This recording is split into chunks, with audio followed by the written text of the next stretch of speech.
네, 오늘은 1월 18일 화요일입니다. 본문은 요한복음 6장 1절에서 15절이고요. 제목은 오병이어는 복음입니다. 그 후에 예수께서 디베랴의 갈릴리를 바다 건너편으로 가심에 큰 무리가 따르니 이는 병자들에게 행하시는 표적을 보았음이로라.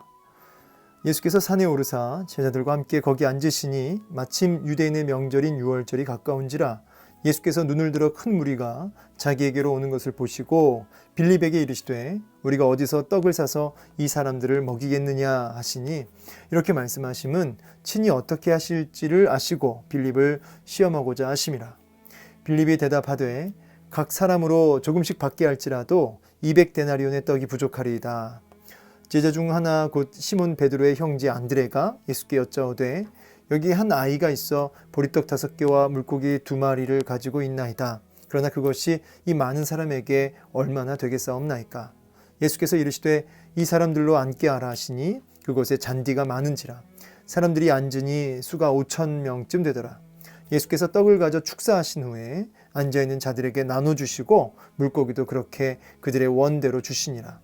그들이 배부른 후에 예수께서 제자들에게 이르시되 남은 조각을 거두고 버리는 것이 없게 하라 하심으로 이에 거두니 보리떡 5개로 먹고 남은 조각이 12바구니에 찼더라. 그 사람들이 예수께서 행하신 이 표적을 보고 말하되 이는 참으로 세상에 오실 그 선지자라 하더라.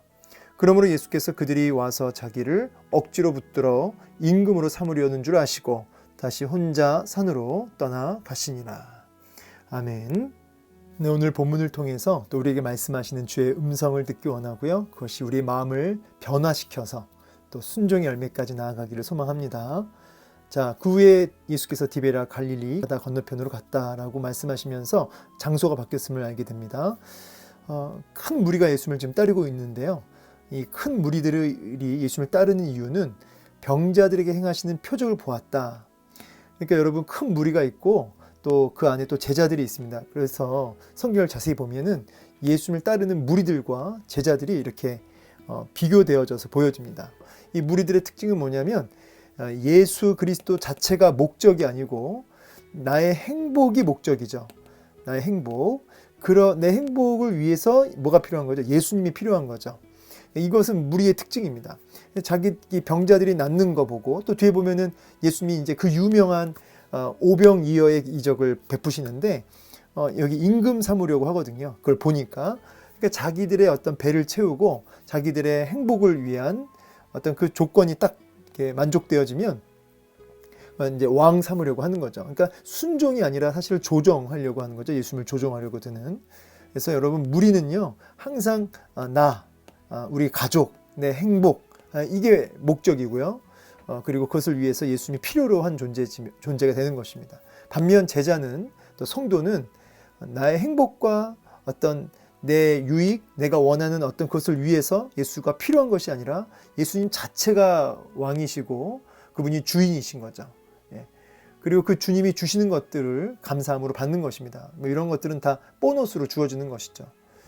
자, 그래서 이 제자와 무리의 그 목표점이 다르죠. 예수님을 따라가는 그 목표점이 달라요. 예수님 자체가 목적인 사람, 아니면 예수님을 통해 뭔가를 얻어내려는 사람. 그게 무리와 제자의 아주 극명한 차이점이라고 할 수 있겠습니다. 교회 안에 많은 무리들이 있다는 것을 기억하실 때 나는 어디에 속하는지를 한번 확인해 볼 필요가 있겠죠.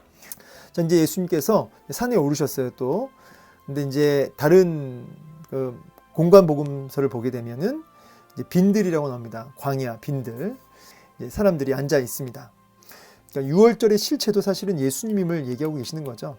안식일 날 행하시고 주님이 이적들을, 그리고 이제 이 6월절이 가까운 이때에 이런 역사를 보여주심도 사실은 그 6월절의 그 어린 양 있죠. 예수 그리스도의 보혈의 피를 통해서 심판이 넘어가는 6월절의 이 절기의 실체도 예수님임을 이제 가르쳐주고 있는 것이에요, 사실은. 그래서 다 이런 절기나 날짜나 이런 것들이 철저하게 예수님이 누구신지를 이렇게 암시하고 있다, 이렇게 이해하시면 좋을 것 같습니다. 예수께서 눈을 들어 큰 무리가 자기에게 오는 것을 보셨다 그러죠. 큰 무리가 자기에게 왔어요. 보셨어요. 그리고 이제 빌립에게 질문 던집니다. 질문. 우리가 어디서 떡을 사서 이 사람들을 먹이겠느냐라고 질문하십니다. 이 사람들이 이렇게 많은데 지금 지금 해가 이제 지려고 하는 초저녁인데 너 이제 어떻게 할 거냐 이 사람들 배고플 텐데 이렇게 말씀하시면 친히 어떻게 하실지 아시고 빌립을 시험하고자 함이라. 그러니까 주님의 마음은 이 빌립을 좀 깨닫게 하시기 위함에 있어요. 빌립을 깨닫게 하시기 위함. 사실 빌립을 포함해서 우리 모두에게 지금 예수님이 누구신지를 지금 깨닫게 하고자 하시는 거죠. 여기서 말하는 이 시험은 어떤 우리를 골탕 먹이는 시험이 아니라 예수님이 누구신지를 깨닫고 배우는 어떤 그런 의미에서의 테스트라고 이해하시면 좋겠습니다.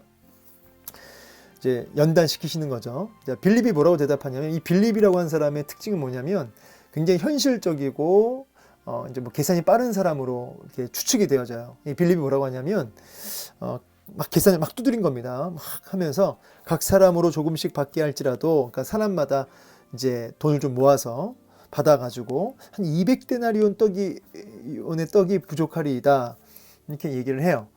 그러니까 이제 200데나리온이라고 하면은 1데나리온이 노동자 하루 품삯이고요. 200데나리온 했을 때는 이제 대략 2천만 원이라고 이렇게 오늘날로 따지면 추정할 수가 있는데 그러니까 2천만 원 정도의 떡이 부족합니다. 그러니까 이 2천만 원 갖고도 안 된다는 거죠. 2천만 원 갖고도.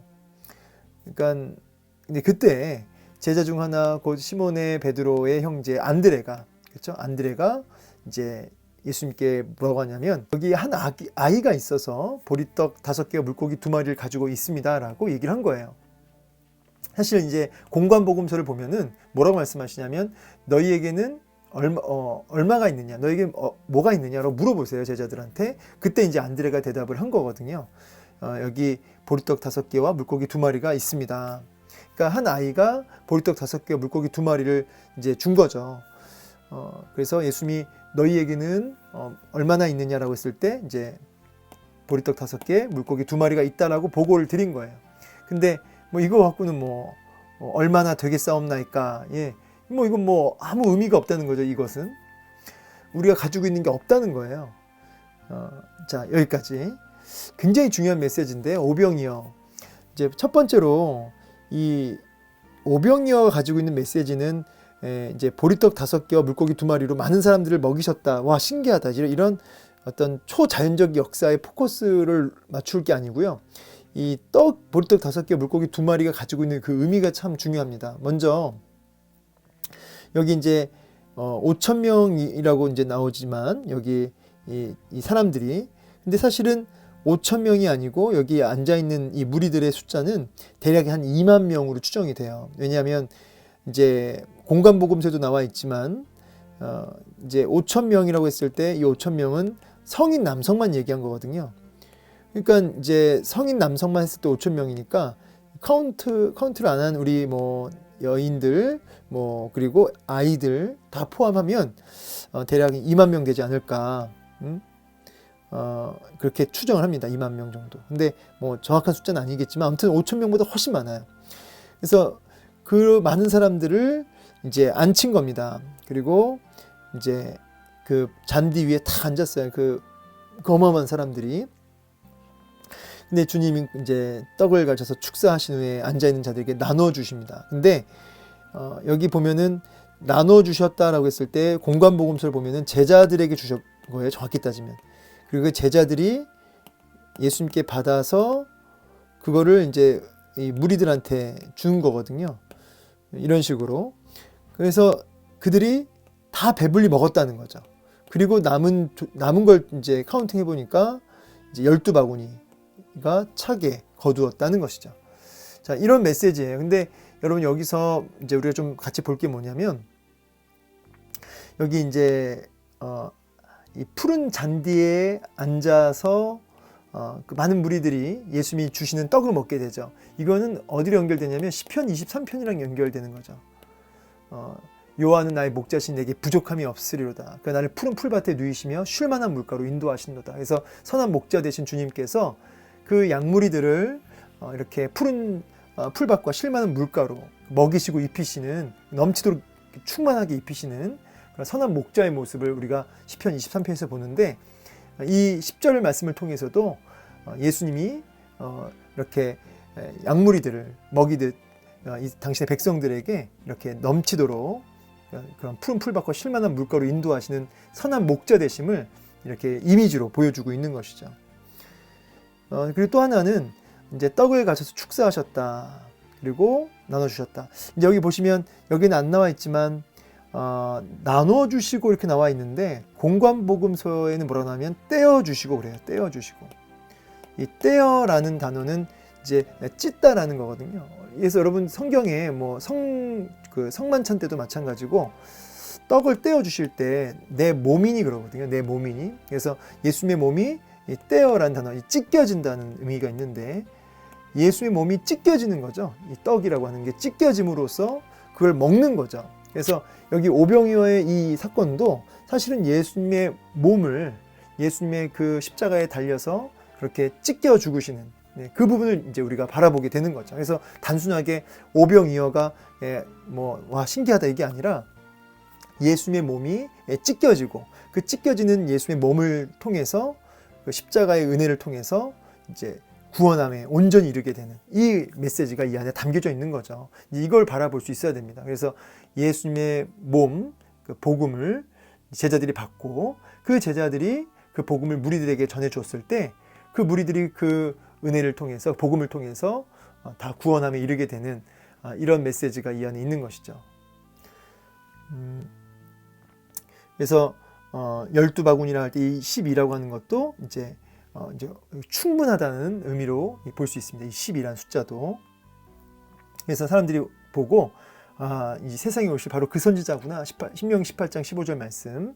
그래서 이런 여러 가지 표적을 보이는 걸 보니까 바로 그 선지자가 맞다. 메시아가 맞다. 그래서 모세가 말한 그 선지자가 맞다 하면서 예수님을 억지로 붙들어 임금 삼으려는 줄 아셨다는 거죠. 그래서 주님이 그걸 떠나버려요.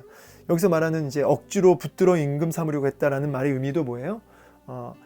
우리들이 원하는 내 배를 채워주고 내 배를 곪게 안 하고 굶주리지 않고 이 분이 메시아가 되면 이 정치적인 메시아, 그래서 로마를 이기고 우리를 배불리게 하고 우리에게 행복을 안겨다 줄 그 메시아. 그래서 억지로 붙들어 임금 삼으려고 했다는 거죠. 그러니까 말이 임금이지 자기들의 필요를 채우는 어떤 존재로 예수님을 모시려고 했다는 거예요. 근데 주님은 이제 그러려고 오신 게 아니잖아요. 말 그대로 떡을 떼어 주시려고 오신 것이잖아요. 자신의 몸을 십자가에 못 박아 죽게 하심으로 찢겨 죽으심으로 그 예수님의 피와 살을 먹음으로 인해서 우리가 죄와 사망의 권세에서 건짐받고 구원함을 얻게 되는, 심판에서 넘어가게 되는, 여러분 그러려고 주님 오셨는데 자기들의 그 육신의 배를 채워줄, 내 행복을 채워줄, 내게 필요한 것들을 채워줄 그런 메시아, 그런 왕으로 오신 게 아니란 말이에요. 여러분에게는 예수님이 어떤 왕으로 계십니까? 여러분의 필요를 채워주시는 왕입니까? 아니면 나의 모든 죄와 사망의 권세에서 예수님의 그 찢겨지시는 그 피와 살을 통해서 그렇게 우리를 구원을 주시는 그런 구원주가 되십니까? 여러분 이런 부분을 다시 한번 확인해 볼 필요가 있습니다. 이제 적용점으로 봤을 때 이 아이가 이제 그 보리떡 5개 물고기 2마리를 가지고 이제 왔지 않습니까? 이 자유주의 신학자들이 이걸 어떻게 해석하냐면 자유주의 신학자들이 이렇게 얘기를 해요. 이제 보리떡 5개 물고기 2마리로 지금 다들 배고픈데 자기 먹을 아주 그 작은 양식이지만 이 아이가 자기 걸 꺼내서 예수님께로 가지고 왔다는 거고요. 그걸 지켜보고 있던 수많은 무리들이 부끄러워서 저마다 다 도시락을 챙겨왔는데 그냥 자기만 먹으려고 했다는 거예요. 그래서 근데 그 아이가 자기 거를 꺼내서 예수님께 내어놓자 다들 부끄러워서 자기가 갖고 있었던 비상식량들을, 도시락을 다 꺼내놔서 서로 그것을 다 같이 나누어 먹었다. 그랬더니 다들 배불리 먹었다. 이런 식의 해석이에요. 굉장히 좋죠. 이게 이제 자유주의자들이 하는 해석이거든요. 여러분 전혀 그런 의미 없어요. 여기서 이 오병이어의 역사도 예수님의 육신이 찢겨지고 그 찢겨지시는 예수님의 육신을 통해서 구원을 주시겠다라고 하는 복음이 담겨져 있는 겁니다. 그리고 이제 또 한 가지는 제자들이 갖고 있는 게 아무것도 아니라는 거죠. 이 보리떡 5개, 물고기 2마리가 아무것도 아니라는 거죠.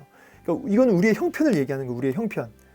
우리의 존재가 이렇게 아무 소망이 없는 존재고, 이건 아무 대안도 안 되고, 어떤 여기는 해결점이 없죠. 소망이 없는 존재, 아무것도 가지지 않는 nothing, 아무것도 아닌 존재.